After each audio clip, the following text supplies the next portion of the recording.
Hello friends, కరివేపాకు పొడి కోసం ముందుగా కరివేపాకుని నీళ్ళల్లో బాగా కడిగి ఒక ప్లేట్లో తీసుకొని గాలికే ఆరబెట్టుకోవాలి. ఇలా తడి మొత్తం ఆరిపోయిన తర్వాత బాండిలో 1 టేబుల్ స్పూన్ ఆయిల్ని వేసుకొని కరివేపాకు సరిపోయన్ని ఎండుమిర్చి తీసుకొని అలాగే జీలకర్ర ధనియాలను కూడా వేసుకొని ఎండుమిర్చి ధనియాలు మాడకుండా ధనియాలు మంచి ఫ్లేవర్ వచ్చేంత వరకు ఫ్రై చేసుకున్న తర్వాత ఒక ప్లేట్లో తీసుకొని పక్కన పెట్టుకుంటే చల్లారిపోతాయి. ఇప్పుడు అదే బాండ్లీలోకి 2 టేబుల్ స్పూన్ల ఆయిల్ని తీసుకొని కరివేపాకు మొత్తాన్ని కూడా వేసుకొని కరివేపాకు క్రిస్పీగా అయ్యేంత వరకు మంటని మీడియం ఫ్లేమ్లో పెట్టుకొని వేయించుకోవాలి.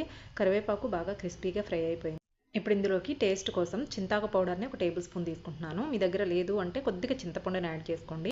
ఒకసారి మొత్తం కలుపుకున్న తర్వాత స్టవ్ ఆఫ్ చేసుకొని కరివేపాకును కూడా పక్కకు తీసుకుంటే మొత్తం కూడా పూర్తిగా చల్లారిపోతాయి. ఇప్పుడు ఎండుమిర్చిని మిక్సీ జార్లోకి తీసుకొని తెల్లగడ్డ రెమ్మలు 10 వరకు పొట్టు తీయకుండా వేసుకొని రుచికి సరిపడినంత సాల్ట్ని యాడ్ చేసుకుని మెత్తగా గ్రైండ్ చేసుకున్న తర్వాత కరివేపాకు మొత్తాన్ని వేసుకొని మెత్తగా పొడి చేసేసుకుంటే కరివేపాకు కారం పొడి రెడీ అయిపోతుంది. ఇది ఆరోగ్యానికి చాలా మంచిదండి. ఇడ్లీలోకి రైస్లోకి చాలా బాగుంటుంది. ట్రై చేయండి. వీడియో నచ్చితే